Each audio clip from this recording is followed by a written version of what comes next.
안녕하세요. 저는 올해 50살이 다 되어가는 남자입니다. 저에게 얼마 전 아주 충격적인 일이 일어나서 여러분들께 전해드리고자 이렇게 사연을 써요. 제가 처음 다니던 회사에서 저는 팀장직을 맡고 있었습니다.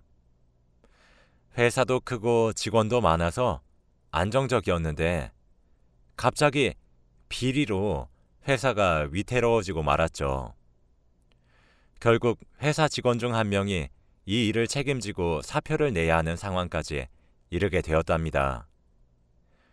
비리가 제 잘못도 아닌데 제가 아무 말도 안 하고 묵묵하게 있으니 제가 일에 대한 열정이 없어 보였나 봐요.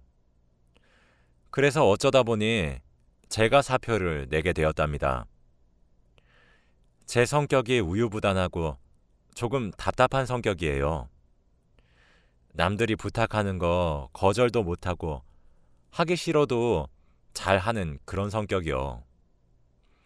그래서 선배들이 미안하다고 저한테 나가줄 수 있냐고 부탁했을 때 고민을 그렇게 오래 하지 않았답니다. 선배들은 결혼하셔서 아이까지 있으신 분들이 대다수였거든요. 답답해 하실 수도 있지만 저는 결혼도 하지 않았고 어머니와 단 둘이서 살고 있어서 돈을 쓸 일도 많이 없었어요. 그리고 돈을 쓰는 것도 즐기지 않아서 모아둔 돈도 꽤 있었고 퇴직금도 합하면 충분히 괜찮았거든요. 그렇게 저는 40대 실직자가 되었답니다. 어머니에게는 혼이 날까봐 말을 하지 않았고 매일같이 출근 시간에 나가서 퇴근 시간도 맞춰서 들어왔어요. 처음에는 그렇게 하니까 왠지 해방된 느낌이라서 좋았지만 계속 그렇게 사니까 할 것도 없고 심심하더라고요. 그래서 일자리를 구하는 공고를 보다가 우연히 경비원 모집이라는 문구를 보았습니다.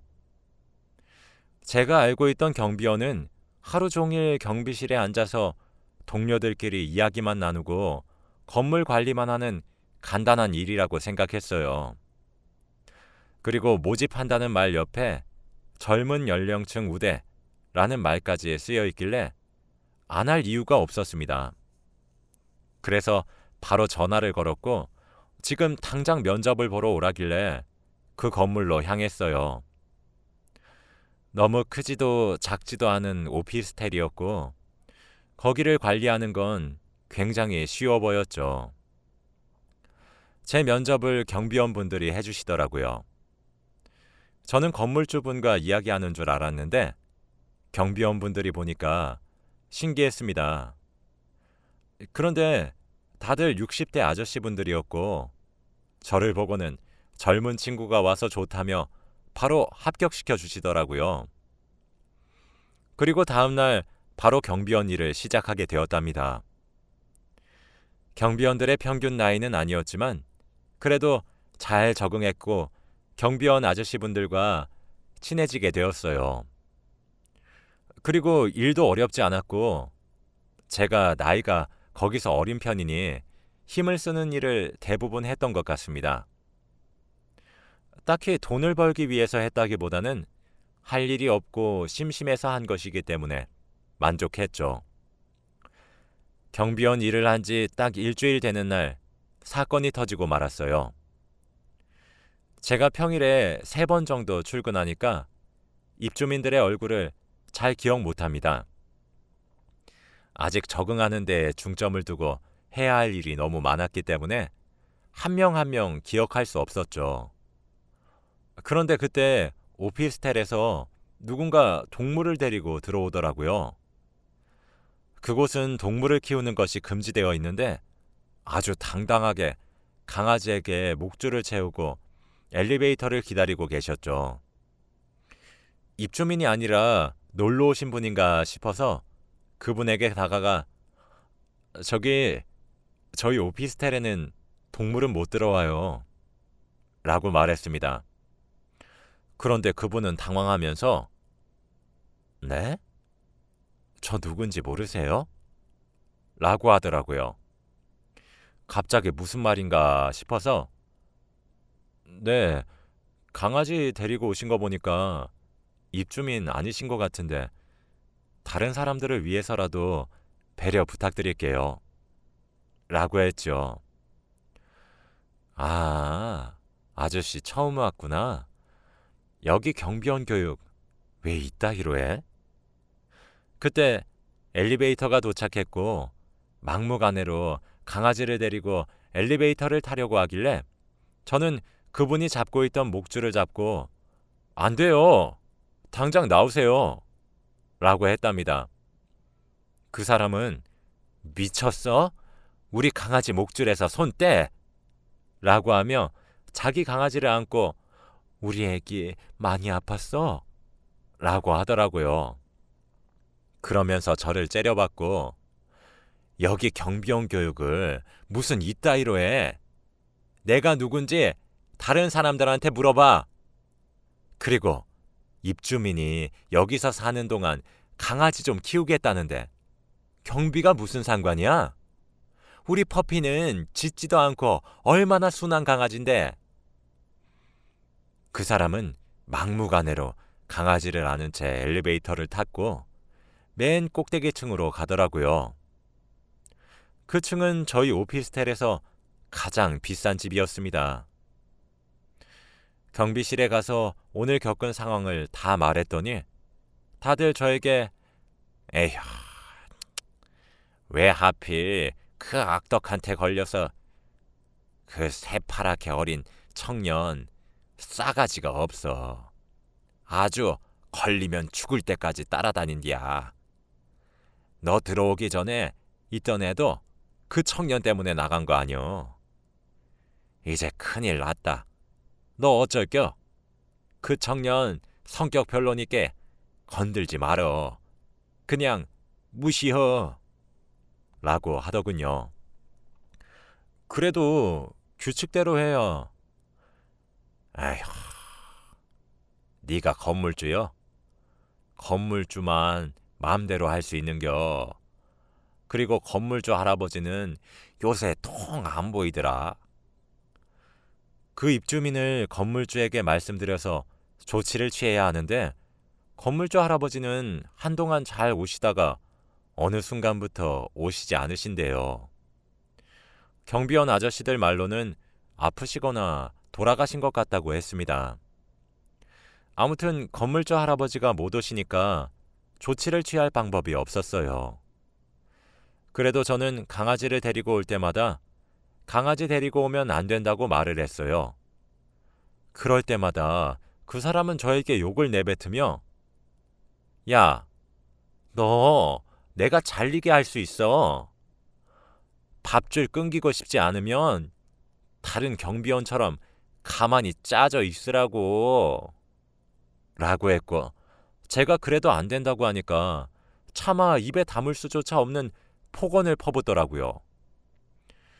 근데 돈은 벌어야 하고 일은 계속해야 하니까 꾹 참고 일을 했습니다.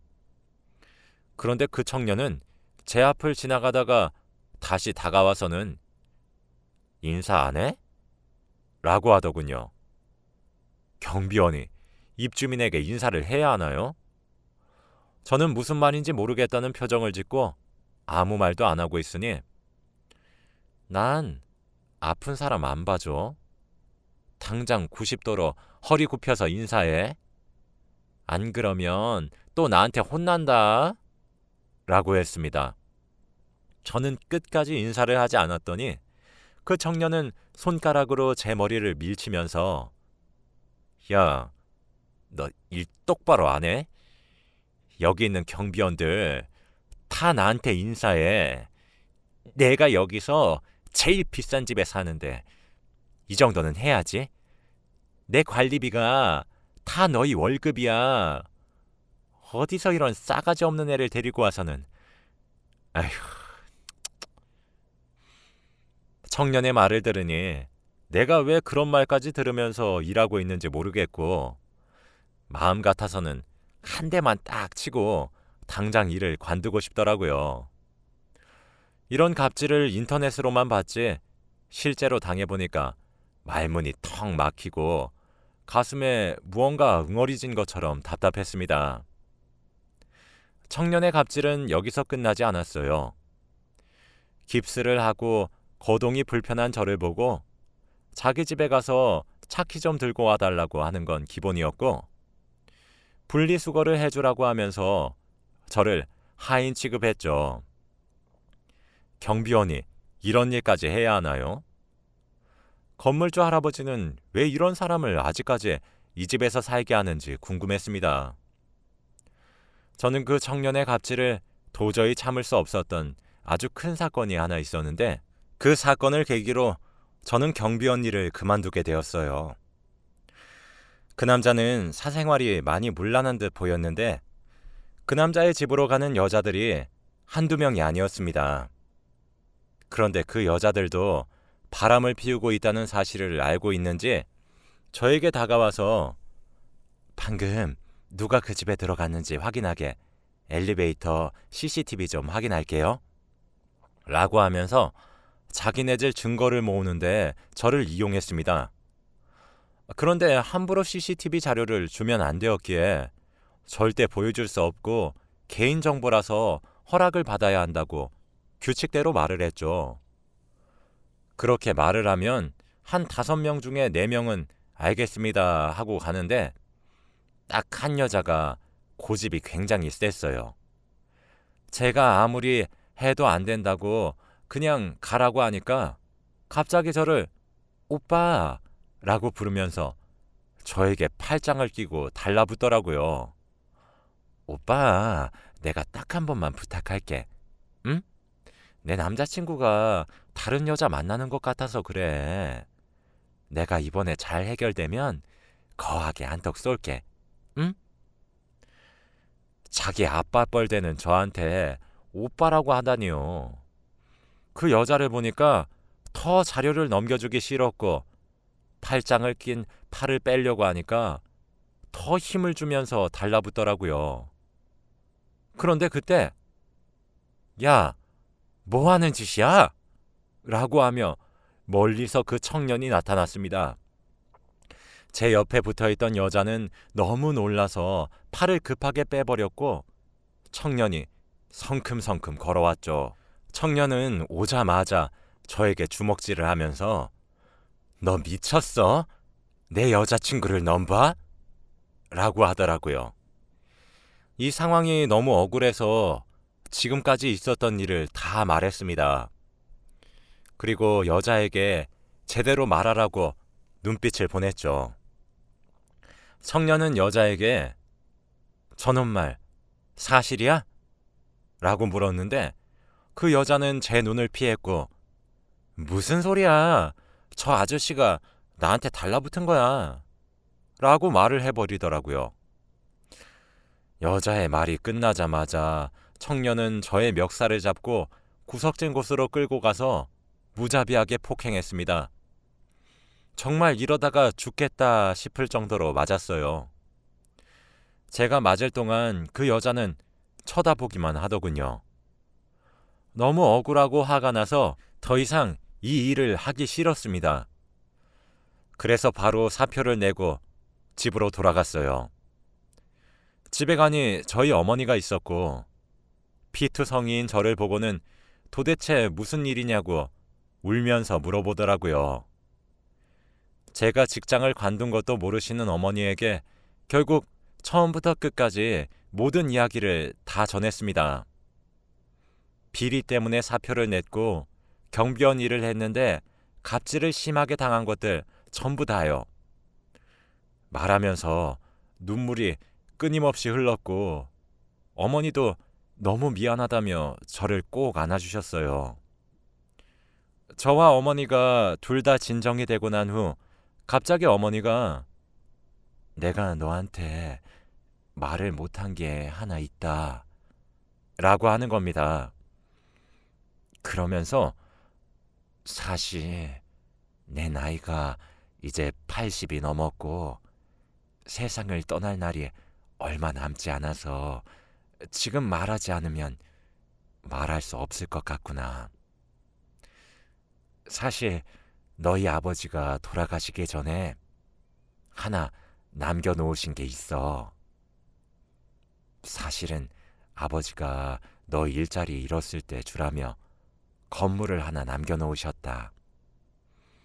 앞으로 그런 일 하지 말고 그 건물 월세 이제 네가 받으면서 편하게 살렴.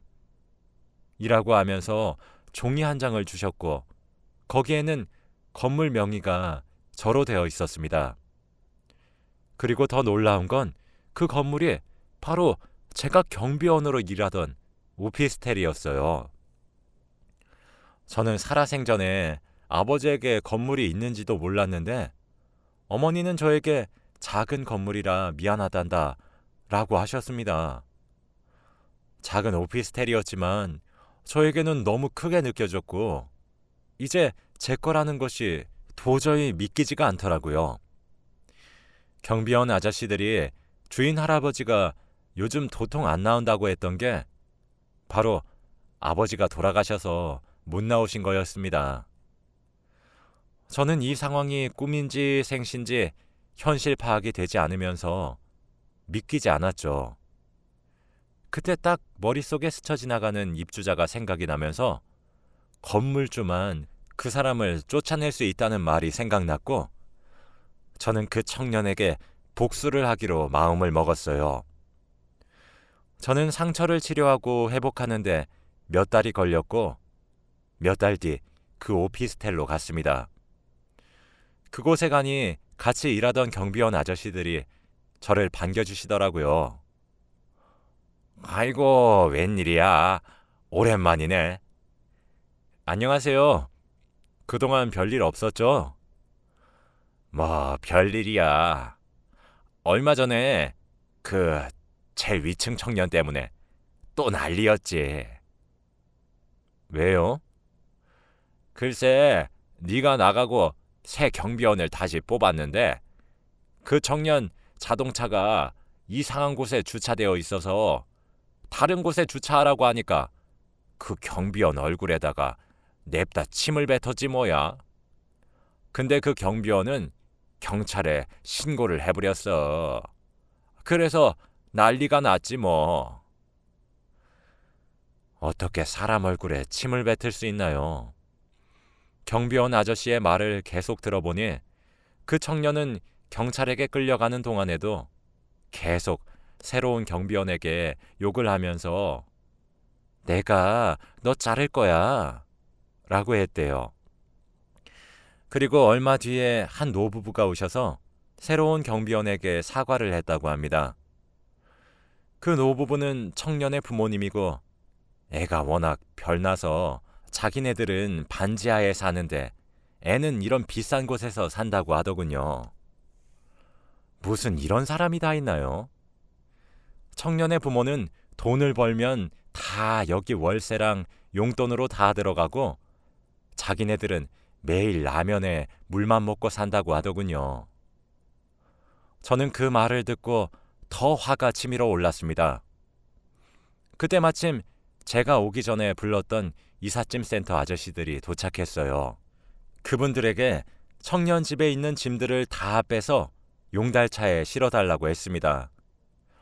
그러니 경비원 아저씨들은 뭐 하는 거냐고 놀라시더라고요.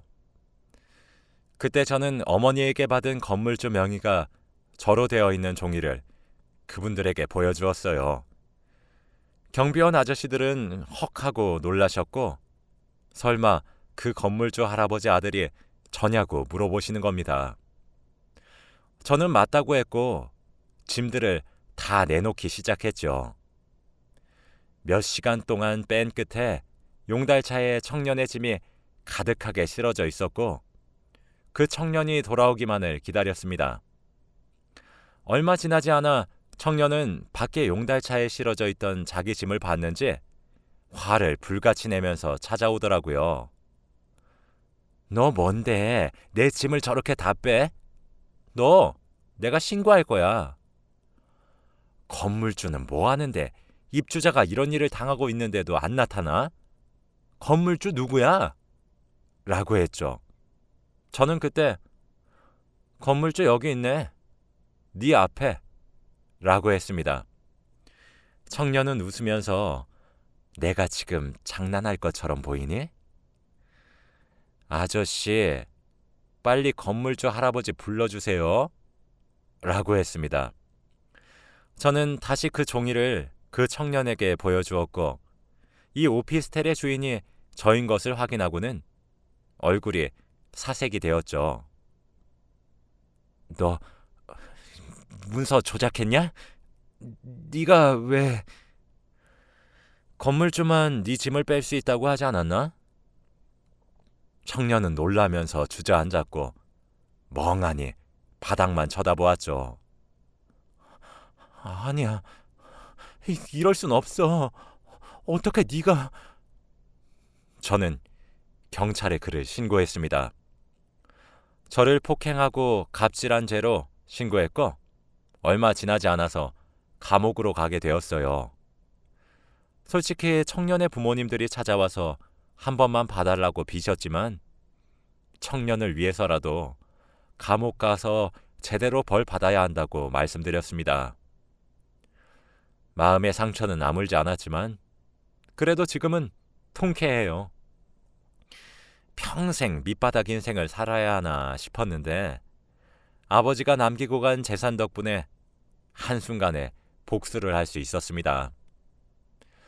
그 사람은 저에게 합의를 하자고 했지만 저는 돈을 받고 싶지 않았고 그가 제대로 된 처벌을 받는 걸 원했기에 절대 합의해주지 않았어요.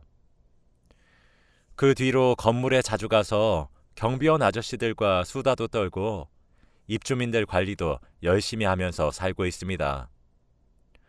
그리고 어머니가 이제 연세가 있으시다 보니 거동도 불편하시고 혼자서 뭘 못하세요. 시간적으로 여유가 많은 제가 수발을 들고 있습니다.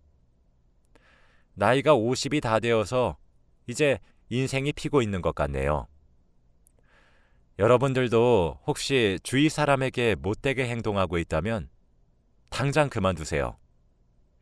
사람 일은 정말 모르는 게 맞는 것 같습니다. 제 이야기는 여기까지이고 들어주셔서 감사합니다.